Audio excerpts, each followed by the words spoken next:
ఓం నమస్తే అండి. ఇప్పుడు మనము ఈ ఉగాది మంత్రాలలో 5వ మంత్రం చదువుతున్నాము.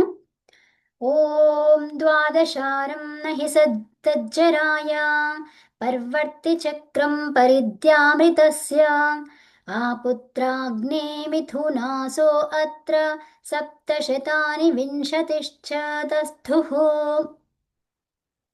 ఇది మంత్రము. సో ఈ మంత్రార్థము ఏముందో చూద్దాం ఇప్పుడు. సో పదార్థము: అగ్నే, ఓ విద్వాంస, నీవు అత్ర, అత్ర అంటే ఈ ప్రపంచములో, ఏ ద్వాదశారం 12 అంగములు కలదాని చక్రం, ఇక్కడ చూపిస్తాను మీకు. చక్రం అంటే చక్రము వలె ఉన్నటువంటి సంవత్సరము, ద్యాం ప్రకాశవంతమైనటువంటి సూర్యుని, పరివర్వర్తి అంటే అన్ని వైపుల నుంచి నిరంతరము వర్తించేటువంటి, వర్తించడం అంటే ఏంటి? ప్రవర్తించడం, ఉండడం, తిరగడం. వర్తన, వృత్తి వర్తనే, వృత్తి వర్తనే అంటే తిరగడం. తత్ అది, జరాయ హాని కొరకు, నహి ఉండదు, అది ఈ ప్రపంచములో, రితస్య సత్య కారణముతో, సప్త 7 శతాని 100 100 వింశతి 20 చ మరియు మిథునాసహ అంటే సంయోగముతో ఉత్పన్నమైనటువంటి పుత్రాహ పుత్రుని వలె ఉన్నటువంటి తత్వ విషయము, ఆ తస్థుహు తమ తమ విషయములందు తగిలి ఉన్నటువంటివి కాబట్టి వాటిని తెలుసుకొనుము. అంటే ఈ కాలం అనేది అనంత పరిణామం అంటే ఏంటి? మార్పులు చెందుతూ ఉంటుందన్నమాట. మరియు అధికారము కలిగినటువంటిదై ఉంటుంది.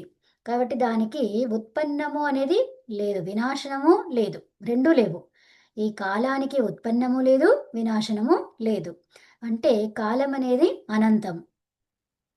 తర్వాత ఆది, అనాది. అనాది, దీనికి ఆది లేదు కాబట్టి అనాది. అంతము లేదు కాబట్టి అనంతము. తర్వాత దీనికి వినాశనము లేదు, వినాశం లేదంటే ఇది ఉత్పన్నము కాదు, నశించదు కూడా.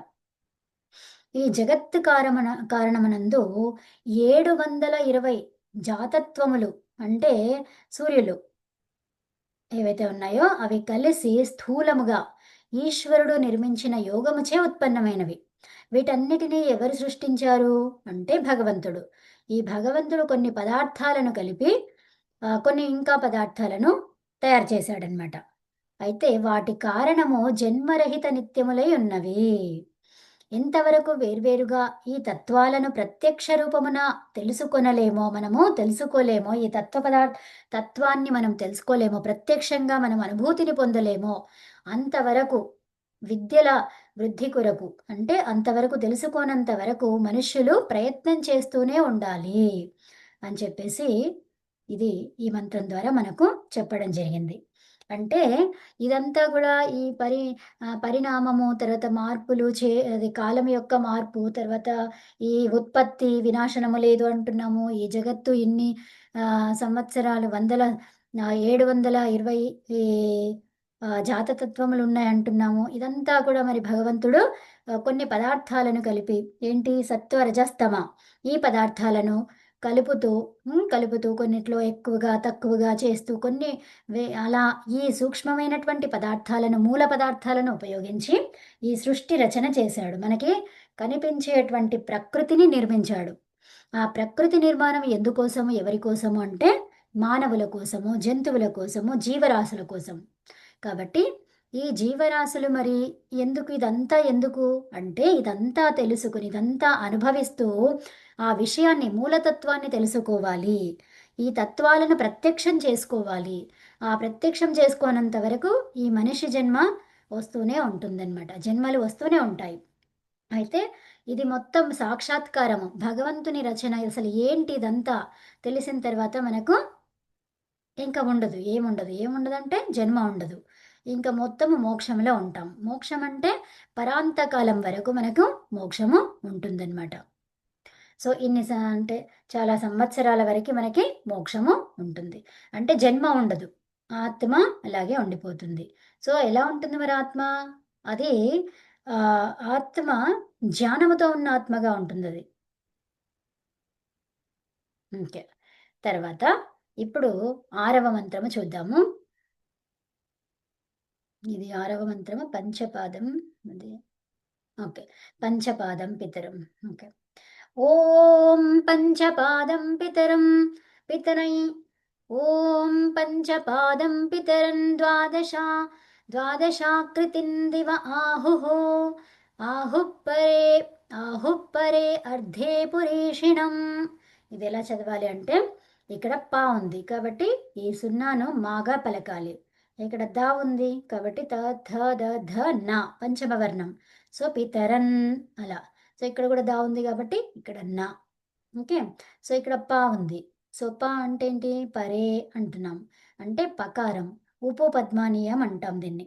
అంటే ఈ పకారానికి పూర్వంలో విసర్గ ఉంటే విసర్గని ఫ్ ఆహుప్ ఆహుప్ పరే అలా చదవాలి. సరే. ఓం పంచపాదం పితరం ద్వాదశాకృతిం దివ ఆహుప్ పరే అర్ధే పురేషిణం అథేమే అన్యవుపరే విచక్షణం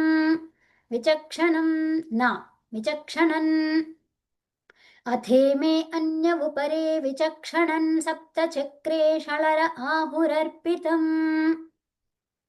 ఇలా. తర్వాత ఇక్కడ ఈ పదార్థం ఏముందో చూద్దాం. అంటే ఓ మానవులారా మీరు పంచపాదం ఏ క్షణము ముహూర్తము ఈ పంచపాదం అన్నాను చూడండి. పంచపాదం అంటే ఏంటి? క్షణము, ముహూర్తము, జాము, దినము, పక్షము. ఇవన్నిటిని ఏమంటాము? పంచపాదం అంటాము. అనేటువంటి 5 పాదములు పితరం తండ్రి వలె పాలించునవియో తండ్రిలాగా పాలిస్తున్నాయో ద్వాదశాకృతిం 12 నెలలు దేనికి ఆకారమో పురీషిణం కలిసి ఉన్నటువంటి పదార్థాల ప్రాప్తి లేక హింసను ఉనర్పచేసేటువంటి అనగా వాటి కలయికను విభాగమునర్పచేయు సంవత్సరములను దివహ ప్రకాశరూపుడైనటువంటి సూర్యుణ్ణి పరే అంటే అవతలి వైపు ఎదుటి వైపు అంటే వేరే వైపు అవతలి వైపు అర్ధే సగభాగములో అని విద్వాంసులు ఆహుహు చెప్తున్నారు చూపిస్తారు.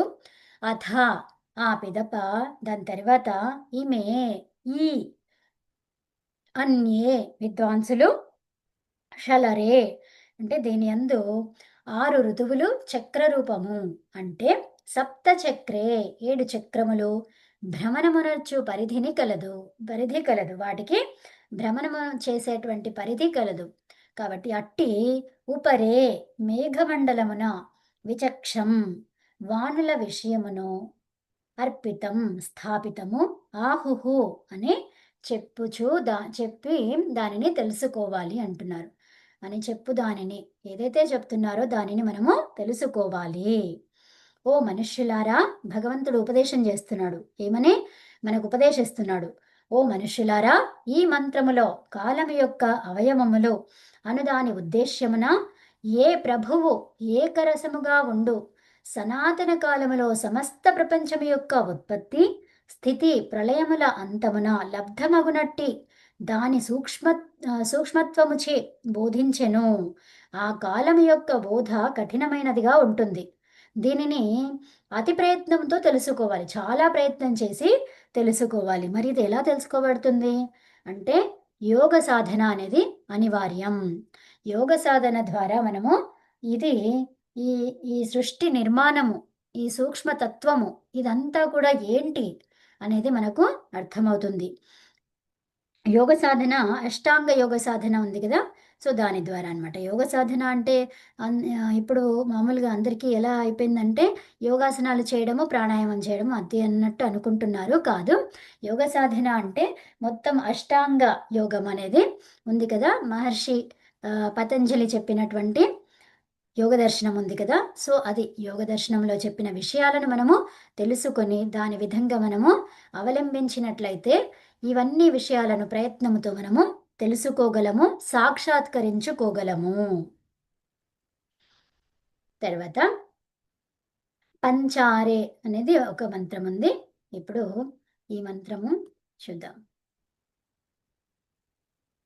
ఓం పంచారే చక్రే పరివర్తమానే తస్మిన్నాతస్తుర్భువనాని విశ్వా తస్య నాక్షస్తప్యతే పరిభారः సనాదేవ నశీర్యతే సనాభిః.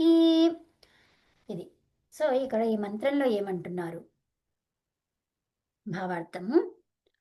పదార్థం ఫస్ట్ చూద్దాము. ఓ విద్వాంసులారా, పయైచ్ఛురే పయైశ్చురే పంచశ్చురే అన్నారు ఇక్కడ. పంచారే కదా. సో పంచారే అంటే ఏంటి? రంపము రూపంలో 5 చక్రములు ఉన్నటువంటి పరివర్తమానే అన్ని దిశల నుంచి వర్తమానమై ఉన్న తస్మిన్ అట్టి చక్రే చక్రము వలె తిరుగుచున్నటువంటి 5 చక్రముల పంచీకరణములో విశ్వ సమస్త భువనాని లోకములు ఆ తస్థు చక్కగా స్థిరమయ్యుండును. తస్య వాటి యొక్క అక్షః మొదటి భాగము అంటే అన్నిటికన్నా మొదట గల ఈశ్వరుడు నా తప్యతే కష్టములను పొందడు, అనగా ప్రాపంచిక సుఖదుఖములకు అతీతుడుగా ఉంటాడు. సనాభిః మరియు క్రియతో కూడిన ఏ బంధనములు కలవో, భూరిభారః వేటియందు అధిక భారము అగు అనేక కార్యకారణ రూపములు ఆరోపితమయ్యున్నదో ఆ కాలము సనాతనము నుండియే నైవ శీర్యతే నష్టముగా కుండును, నష్టము అవ్వొద్దు అని చెప్తున్నాం. ఏ విధంగా ఈ చక్రరూప కారణ ఆకాశము మరియు దా దర్శనాత్మక ప్రపంచం ఏదైతే ఉందో పరమేశ్వరుని యందు వ్యాపకమై ఉన్నాయో, అదే విధంగా కాల ఆకాశము మరియు దిశల యందు కార్యకారణ ఆత్మకమైనటువంటి జగత్తు వ్యాప్తమై ఉన్నది అని చెప్తున్నారు. సో అంటే ఇదంతా కూడా మనము ఉగాది అని చెప్తున్నాం కదా, యుగానికి ఆరంభం అన్నాం. ఆ యుగారంభము ఏంటి, మనకి ఎలా తెలుస్తుంది, దాన్ని ఎలా తెలుసుకోవడము అని అంటే ఈ మంత్రాల ద్వారా మనకి చెప్తున్నారు. యోగ సాధన అంటే అతీవ ప్రయత్నం అనేది అవసరము. ప్రయత్నపూర్వకంగా మనం తెలుసుకోవాలి. ప్రయత్నం లేకుండా ఏది మనము పొందలేము అని చెప్తున్నారు. తర్వాత సనేమి చక్రమజరం ఈ మంత్రము.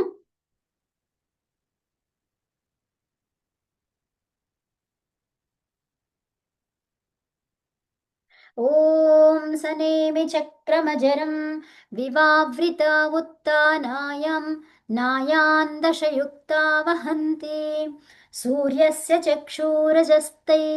రజసైత్యావృతన్ తస్మిన్నార్పితా భువనాని విశ్వా. ఇక్కడ పదార్థం చూద్దాము.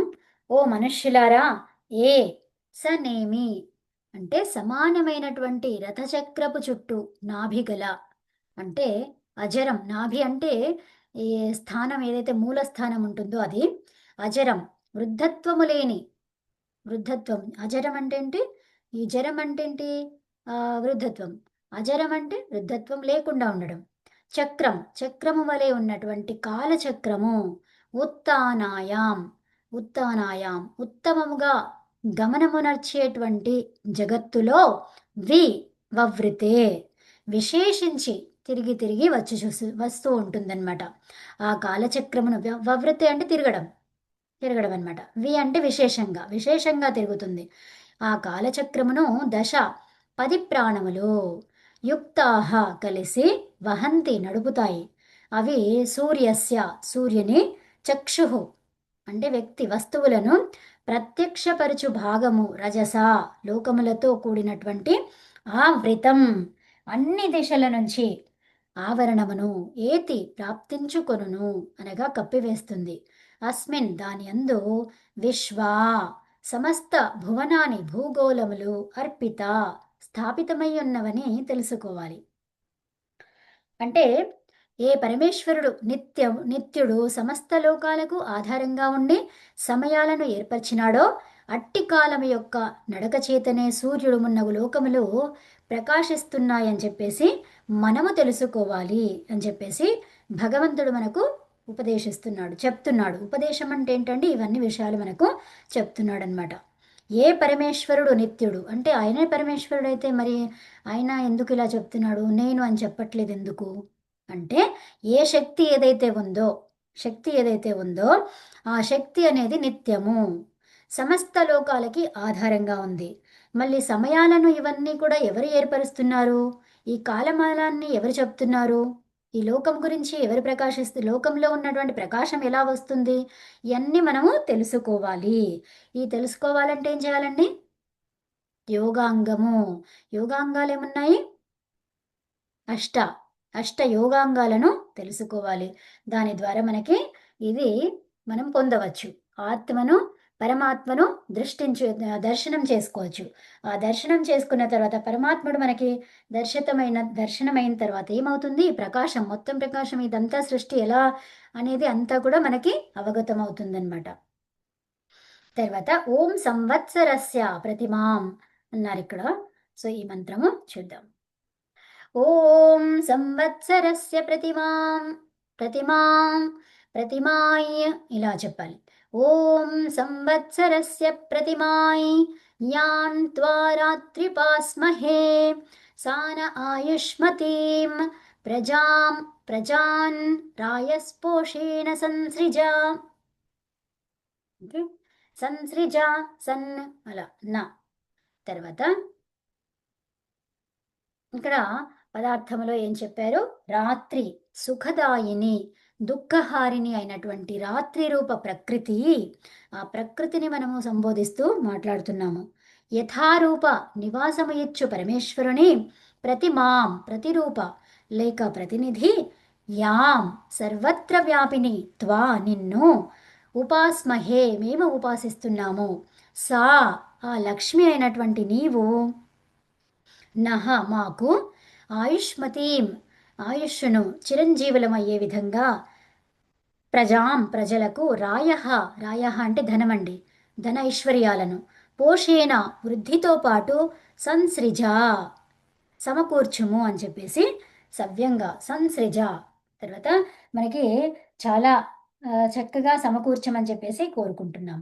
పరమేశ్వరీయ అనంత ప్రకృతి యొక్క స్థూల సూక్ష్మ రూప జ్ఞానముతో ఉపకారమును పొంది మనము మన సంతాన సహితముగా ధనవంతులము, ఐశ్వర్యవంతులము, ఆరోగ్యవంతులము మరియు చిరంజీవులమై ఉండవలేను అని చెప్పేసి మనము ఈ భగవంతుణ్ణి ప్రార్థిస్తున్నాము. ఓ ప్రకృతి అని చెప్పేసి ఆ ప్రకృతితో మనం చెప్తున్నామన్నమాట. ఆ ప్రకృతికి ఆది ఎవరండి, భగవంతుడు. సో అంటే భగవంతుణ్ణి మనము కోరుకుంటున్నాము, ఇక్కడ మనం కోరుకున్నాం. తర్వాత ఈ చివరి మంత్రము ఓం యస్మాన్మాసా నిర్మితాస్త్రింశదరాః సంవత్సరో యస్మాన్నిర్మితో ద్వాదశారః అహోరాత్రాయం పర్యంతో నాపుస్తేనౌదనేనాతితరాణి మృత్యుం. ఇక్కడ ఏం చెప్తున్నామంటే యస్మాత్ ఏ పరమాత్మునితో త్రింశదరాహ 30 రేయింబవళ్ళు కలిగినటువంటి మాసాహ మాసము నెల నిర్మితాహ అయినవి యస్మాత్ వాటి వల్ల ద్వాదశారహ 12 నెలలు కలిగినటువంటి సంవత్సరము నిర్మితమై ఉన్నవి యం వాటిని పర్యంతః తిరుగుచున్నటువంటి అహోరాత్రాహ రాత్రింబవళ్ళు నా ఉండవు ఆపుహు పట్టుబడుట అంటే తేన అట్టి తేన అంటే వాటి చేత ఓదనేనా వృద్ధిపరిచు మరియు అన్నరూప పరమాత్మతో కూడా మృత్యువు కారణము నిరుత్సాహము మున్నగు దోషములను అతీత్య అంటే దాటి తరాణి నేను తరించెదను కాక అని చెప్పేసి అంటున్నాం. అంటే పరమాత్ముడు దినరాత్రాది కాలచక్రాలను చేసినాడు. అయితే అతడు అనంతుడు అగుట వలన కాల అధికారానికి వేరుగా ఉన్నాడు. అర్థమైందా? అతడు అయినను అతడు అనాది, అనంతుడు అగుట వలన కాల అధికారానికి వేరుగా ఉన్నాడు. కాలము వేరు, తర్వాత అతను వేరు కదా! సకల మానవులు అతనినే ఉపాసించి తరించవలెను. అంటే ఈ భగవంతుణ్ణి ఉపాసించాలి. ఎందుకు అంటే భగవంతుడు ఏ భగవంతుణ్ణి ఉపాసించాలి?